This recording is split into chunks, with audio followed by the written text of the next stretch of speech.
Hello, today I will prove Schur's inequality, which is very useful and well known in particularly very hard inequalities in the Olympiads.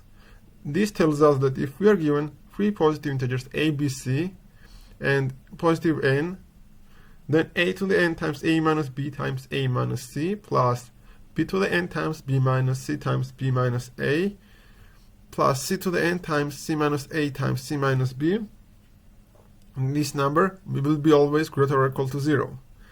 To prove this without loss of generality, we can assume that a is greater or equal to b and b is greater or equal to c.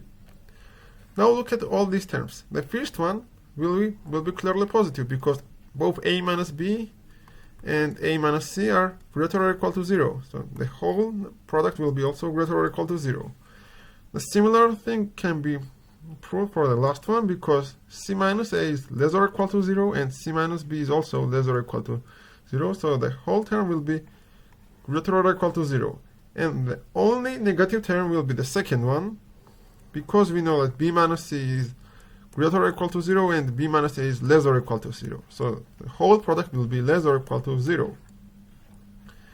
And if we take a minus b out of brackets from the first two terms, then we can see that a to the n times a minus c minus b to the n times b minus c plus some positive number c to the n times c minus a times c minus b.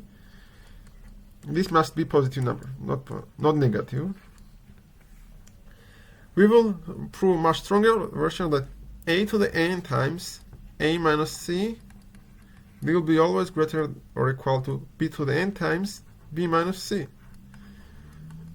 Because we know that a was greater or equal to b, from here we can conclude that a minus c will be greater or equal to b minus c because we know that a was greater or equal to b.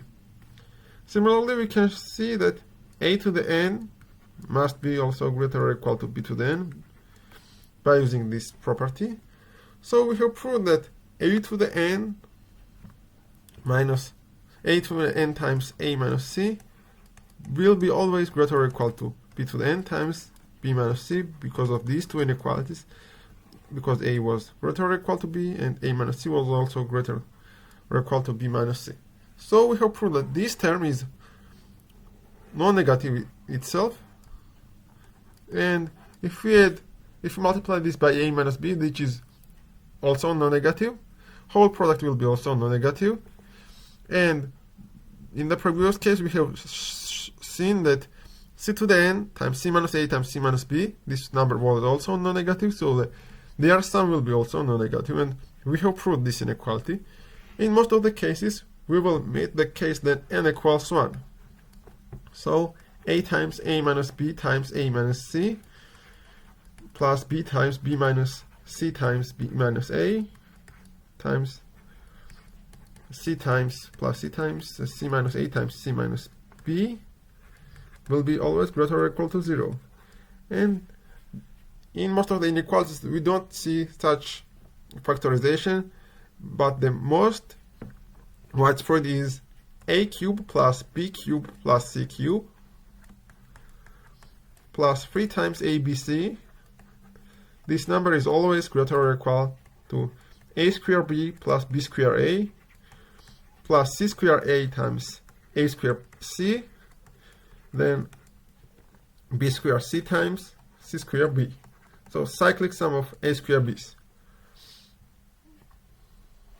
I will link one of the problems which can be solved by using Schur's inequality in the description. So if you want, you can see about this problem. If you got any questions, please write in the comments, and don't forget to like and subscribe my videos.